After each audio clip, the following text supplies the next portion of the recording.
Aries, hello there, my beautiful friends. We're going to do your general tarot reading for mid-May 2026. Thank you so much for joining me today. You know I appreciate each and every single one of you. So let's get right down to business as always and start you off with an oracle card here, just so we can dip our toes in the energy and see what's happening for the lovely Aries Collective. I hope you're all doing fabulous and fantastic, my friends. Let's get it going here. My guide, spirit team, talk to me. What do you got for us? What do you have for the Rams in mid-May 2026? What energies, messages, insights can we take a little peek at? And yeah, we're just going to take a real quick look at this first card. Then we'll get into the full reading itself.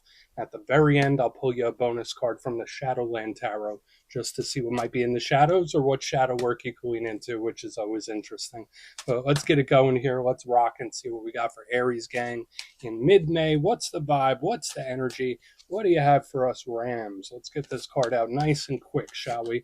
Okay, the deck is acting a little funky. Usually the cards are popping right out for Aries. There we go. Ask and you shall receive. So we have this nice Queen of Cups type of energy, which does have a lot of positives. Now, I always say this is an oracle deck. It's not a tarot deck. But the imagery of this woman right here just screams Queen of Cups to me whenever I see it. And there's a lot of beneficial energy around that, but also some things to watch out for.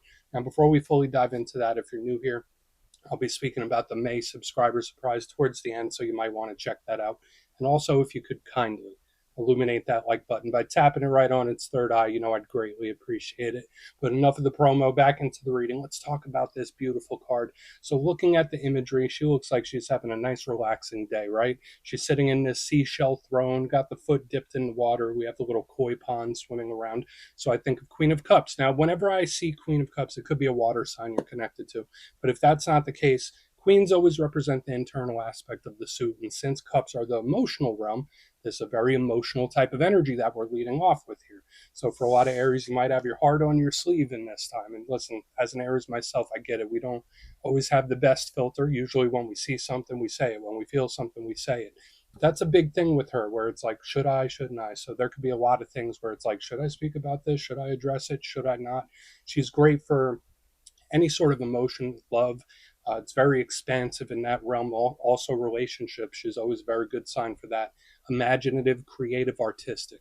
Now, the downside with the Queen of Cups is that sometimes she can suppress, right? She could hold things in and push them down, down, down. So, if there's any sort of warning in this time, I would say just watch out for any sort of emotional suppression or emotional overwhelm. That could be very possible as well, especially if you're dealing with some heavy stuff. So we're just going to put her down right there. Yeah, sometimes this energy, if it pushes something down too long, it could lash out, but she could chill out. Let's get into tarot. And yeah, I always say that first card, it doesn't make or break the reading. It's just a little footnote. So let's get you 3 tarot cards in the upright. Then we'll get into that intuitive juiciness. Let's get it going here. Shuffle it up one time for Aries gang. And while we get this deck shuffled up and ready to go, let's talk about last week's reading. So pretty good energy. So the reading was titled The Surprise and Win. Now, I always say wins, victories, they come in all different shapes and sizes. Whether you had a really good week, a couple of really good days, maybe something with work, money, business, finance, personal relationships. It could have been anything. The big common denominator, it felt like it just popped up out of the blue. So if you haven't had one of those types of wins, that could show up because this energy could bleed over for a couple weeks. So we're going to see what shows up this week. As you know, energy is very fluid, never set in stone. So we take this how it hits for you because we could be seeing your vibe or somebody else, right? Let's get it going. 3 cards for Aries gang. What's happening in mid-May? We're still in Taurus season at the time of this filming. So we're starting off with a bit of a pushy, aggressive type of energy. Again, it doesn't have to be a bad thing, but that 5 of Swords, that's an energy that means business, right? Not as soft as that Queen of Cups that we had in the front end. So we're just going to let him chill by the amethyst. Maybe that'll chill him out. Speaking of chilling out, we got the Knight of Cups in position number 2. 2 totally different vibes and approaches. So this is something we're most definitely going to want to dig into a little deeper. Let's get one more. Thank you. Cool. 8 of Cups. Lots of water. And big action card here on the back end. So whether this is like different approaches to something or just how the energy seems to flow, lots of movement, especially here on the back end. But let's go through. I'll give you some of the classical meanings and archetypes. Then we'll get into that juicy, intuitive stuff. At first glance, you know me, I always love to look at the elements. I feel like that frames the reading. It tells us how the energy flows.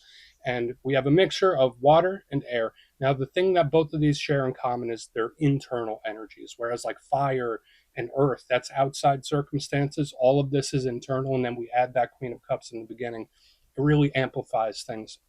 But when it comes to water, just like with the Queen, it can represent emotions, emotional investment, things, people, situations that we care deeply for. Personal relationships, there's also this beautiful artistic creativity. It's a nice, soft, flowy energy normally. Huge when it comes to partnerships and relationships of any kind.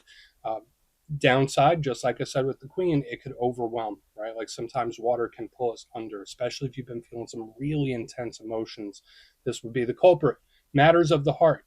When we move over to the swords, that's a little different. I would say swords are logical, pragmatic, strategic. So it's like we have the heart and mind, what I think versus what I feel. Now, the thing I like about the swords, it's strategic, it's planned out, it's very intelligent. It could speak about either giving or receiving information. So there might be certain things that you're trying to understand or dig for when we have some air. Uh, Communication is a big thing as well, especially with both of these cards in the front. The downside with the swords is that sometimes they can be cold, detached. Sometimes it can overthink. So you see what I mean? We have the heart, mind, a lot of internal energy, tons of water this week. Let's go through and start building this out piece by piece. Position number one, we start with a bang, right? Like we got the Five of Swords right here, and we see this aggressive looking individual. He has all the swords. He just kicked the crap out of these guys in the background, and he won. So, in the positive sense, it's a card of determination. No quit, can't stop, won't stop. It's self reliance. It's a very independent type of energy where it's like when I set my mind to something, I will follow through. When I say something, I mean it. It's a very serious type of energy in that way. And I love the determination and push because, again, this energy doesn't quit, it doesn't burn out. But there is a list of downsides that we want to watch out for. This could be a very aggressive type of energy. It could be angry. It could be upset. It could be mean. Um, it can be selfish as well. Again, I'm not saying it's you. This could be an energy someone else is exhibiting, but we think of pressure and aggression when we see this card. So obviously, this is something we need to watch out for, whether it's an approach, whether it's an action, whether it's somebody else. It could be a little salty if you know what that means. So we're going to see what's up with him. Now, as we get him tucked back in by this amethyst, we move right over to the middle where we have the complete and total inverse of this energy. Whereas, like the Five of Swords is like very pushy, very determined, go, go, go, go, go type of energy. The Knight of Cups, not so much, right? I would say it's like the porridge from the Goldilocks, right? Like where one is too hot, one is too cold, this one's just right. Knights represent action and communication, especially this Knight of Cups if you're not connected to a water sign. And whether it is a communication or conversation that has a soft touch to it, where it's an action, where someone's kind of just letting something unfold, right? Where this one's pushing, this one is allowing, where it's like, I'm just going to let it flow. Whatever happens, happens. Whatever will be, will be. That's a big vibe with this Knight of Cups. Now, as far as personality traits, the Knight of Cups could represent like a Prince Charming, smooth talking type of energy. So I like it. Again, there's a flow. We have the aggression and we have the flow. So we're going to have to see what's up with that. Knight of Cups is big when it comes to relationships, love, and stuff like that. So, of course, he's delivering a message. And if it is a conversation, either these are two different approaches or somebody softening it up. Moving to the back end, another totally different vibe. We got the Eight of Cups. Now we see this image of a person. They're walking away from the Eight full cups, moving towards the Nine. It's nighttime. There's the moon. There is this hint of mystery, the unknown, the surprising with this card as well. I would say I see it as neutral because to me it's just action. Like it's not necessarily just walking away or moving towards something. It's someone making a move, right? So we have like these different energies where this one's trying real hard. This one's just letting things flow. And this one, I don't want to say it's throwing its hands up, but it can, right? Because in its most classical sense, the Eight of Cups represents moving away from something, moving into the unknown, taking a leap of faith. So we do want to keep a close eye on this, whether it is moving away from something or whether it is just action. Now, the big downside to the Eight of Cups, sometimes this could be someone that regrets something. That's something we absolutely want to watch out for because it's like, all right, well, once you walk away from these cups are no longer there. So I want to dive deeper on all of this, Aries. Let's do it. Let's jump in and clarify. Okay, let's get a good shuffle here for you, my friends. And yes, this is where I go intuitive with the message. which means I just tell you how it feels to me. So feel free to do further research or rely on your base knowledge of tarot, because as you know, every single reading is about the reader's interpretation, and I'm just giving you mine. Let's go in on that Five of Swords, see what that's about. Oh, and yes, if you're a reader yourself, please feel free to play along. That's why the box is here. If you're feeling any messages you want to give to Aries, you can drop it in the comments. I don't mind at all. Okay, Five of Swords time. What's this pushiness? What is this pushiness? Okay. So this is absolutely a bit of an aggressive type of energy. You know when you feel like someone has stepped on your toes? Like when I see the Six of Cups in reverse, I'm getting two very distinct messages. Again, only take what hits for you. Because the Six of Cups is a card that can represent the past. So when I see the Five of Swords and the Six of Cups, it's either someone that is, I don't want to say grudgy, but it's someone that I haven't forgotten. I won't forget. It's like I'm thinking about something, I'm holding on to it, I'm not feeling too great about it. So whether this is because of someone's past wounds, whether they're still working through them, like baggage and stuff like that, this could be a big thing with the Five of Swords, Six of Cups in reverse, where it's like there's someone that's been wounded and they're still working through it. But there is also this energy that like refuses to let something go at the same time. This could also be an energy that's determined to run something back, where it's like, all right, we're going to try that again. We're going to give this another go. So I guess it depends on your situation, because like Five of Swords, Six of Cups, it's like, I'm going to try it again. I don't care if it didn't work the last time. I'm going to try this one more time. So it's like determined to keep pushing forward with something or to have a return of some sort. But at the same time, it does feel aggressive, angry, mad about something. We're still working through it. So we're just going to put him down right there. I don't think we need to overcomplicate it. It is what it is. But I want to see how the rest of it plays out, because we have the different approaches to things showing up as well. So there's this lingering on the past. So I'd say watch out for that too. For some areas, you might be taking a lot of trips down memory lane. And for all I know, some of you might be like, okay, I've seen that before. I'm not going to do it again. It's extreme either way, but there is that aggression. So let's go in on the Knight of Cups. We'll see what he has. Let's see what the Knight of Cups has, please. Thank you. All right. Yeah, this energy does not want to fight. This energy, yeah, not at all. Like this energy just wants to let things smooth over, chill out. This could also be like a problem solver type of energy. Five of Wands in reverse underneath the Knight of Cups. So as I've been saying, we have these two totally different energies where like this one is like, I will address this, I will push, I will force. This one is like, it'll work itself out. Don't worry. It's like a very comforting, soothing type of energy, which I appreciate. The Five of Wands, so again, double fives showing up here. I always say when it shows up in the upright, this can also be aggressive. It's one of those cards you don't need to be an expert to understand it. Five people, they're going to battle, right? They're fighting, aggression, angry, mad, all that kind of stuff. But in reverse, it's like, I'm going to work through this. I'm going to heal something. I'm going to let something go. So now could be a great time for a lot of Aries if there's certain things, situations that have been bothering you. This energy here is like, I'm working through it in a nice, healthy way. That's a good thing. But this energy is very pushy, very, let's do it, let's address it. This one here in the center is like, let it work itself out. Just give it a little bit of time. This can also be like a peacekeeper. So in this time, watch out for getting pulled into other people's things, because someone might be getting called in as like a problem solver. That's another thing. So like if you're one of those areas where you're just staying in your own lane, doing your own thing, just watch that you don't get pulled into other people's stuff, because there is this energy where it's like, I'm going to help you solve the problem. So we're going to go in on the Eight of Cups. We'll see what that has. Very interesting.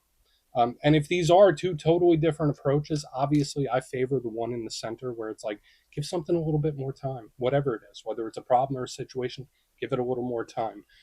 You might want to let somebody cool off a little bit, right? It's like, I don't want to say it's like putting someone in timeout, but like this energy here is like, that energy just needs to cool off a little bit. So I think the less pressure, the better. So let's go in on the Eight of Cups. And if you're feeling disgruntled or angry or upset, maybe you just need a little time to cool off. Like that could be simple. So let's go in on the Eight of Cups. We'll see what that has. Thank you. Okay. Yeah, so we have the Nine of Swords in reverse underneath this Eight of Cups. Yeah. So this does feel like a bit of a release. Now, it doesn't mean that somebody doesn't care about something. To me, when I see the Eight of Cups with the Nine of Swords in reverse, this could also represent like a flight response, where it's like, hey, if this situation gets too tense or if it's too problematic, like this energy just goes. It does something, I don't want to say risky, but it's unplanned. So it's like we have this unplanned action, this unplanned movement, especially on the back end where it's like we got so much pressure, so much pressure. I got to do something. So again, I feel the low pressure approach to whatever situation is absolutely the best because there is this disgruntled type of energy. So again, that could go a lot of different ways, whether it's a group that you don't have much to do with, whether it's you, whether it's somebody else. There is this energy that needs to cool off because I still get this upset, angry, mad. I'm not getting like on edge nervous. There's a disgruntled energy here. So yeah, Nine of Swords it's another one of those very straightforward black and white types of cards. We see this person hands in the face, they're having issues sleeping, staying up at night, all that stuff. Um, in reverse, it's stress relief, stress release.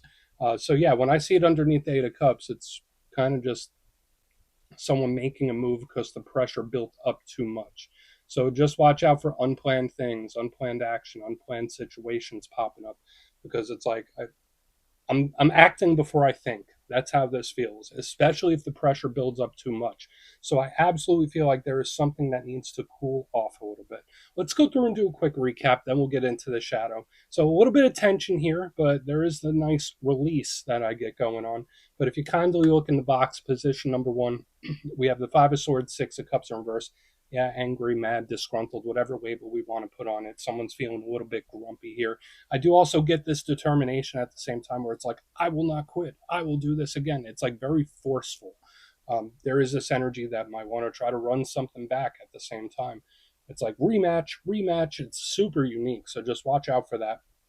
It just feels aggressive. But then we have the peacekeeper energy. We have the Knight of Cups with the Five of Wands in reverse underneath it. Hey, let it cool off. Give it a little less pressure. Just let something flow. Whatever will be, that type of energy. Just watch out you're not getting pulled into other people's stuff, right? Especially if you're in your own lane, because this energy could come in to help solve a problem. So maybe that's a role you're fitting into.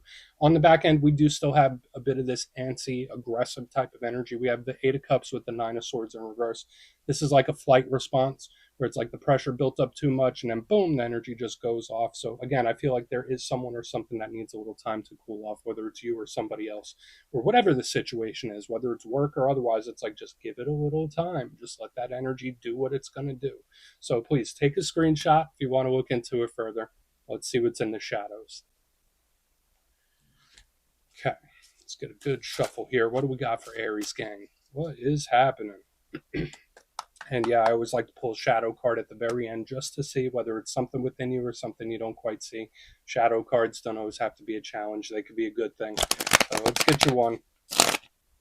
And yeah, if you made it to this point in the reading, please feel free to check out channel memberships. I'll put a link for it in the comments below. It's a beautiful way to support the channel, and I have much love for all my channel members. All right, let's get this shadow card out. What do we got? What do we got? Oh, okay. Yeah, hermit mode. That fits the exact vibe of this center energy that I've been picking up. Now, the hermit is big Virgo vibes, and I'm going to give you the good side of this because when I see the hermit, I always say this represents wisdom from experience, where it's somebody that's been through some things, seen a few things before, and they usually know how to handle it due to past experience. So there could be certain things or situations you're dealing with where it's like, okay, I've seen this before, or I've been through something similar. Wisdom through experience, highly favored when we have the hermit. But another thing with this hermit, it's retracted, pulled back. It's not making many moves. If anything, it's taken a step backwards. So it fits this theme we've been seeing about give something a little bit of time, let something flow a little bit, release the pressure, because the hermit, it just stays in its own bubble, right? So again, I'm not saying that you have to isolate, but there's this energy of just low pressure, be in your bubble, let it flow. Do not force anything. Do not force anything or anyone. This is one of those times where the aggressive or pushy approach probably wouldn't pay dividends when I see the hermit. So watch out for communication issues too. But we're going to put him down right there, my friends. That's what I have for you this week. Don't click away just yet, though. I'm going to give you the details of the May subscriber surprise. If you would like further insight on your situation or you'd like to have a chat with me, you can book a personal session at my website, mastermetaphysics.com. My May calendar is up and the spots go quick, so you might want to check it out. But for the May subscriber surprise, we're doing another winner's choice. I will choose 3 lucky subscribers to win either a copy of the Tarot of the Owls, beautiful deck, and it's really nice, or 3 custom-made pendants from my website, mastermetaphysics.com. So if you'd like to get your name in for that, it's 2 simple things, as always, my friends. First, you must be subscribed, and second, let me know down in the comments, out of the cards that showed up in this week's reading, which one caught your attention most or resonated with you most. You'll be entered to win, and at the end of the month, the winners will be announced in the posts tab. My friends, much love, and I'll talk to you soon.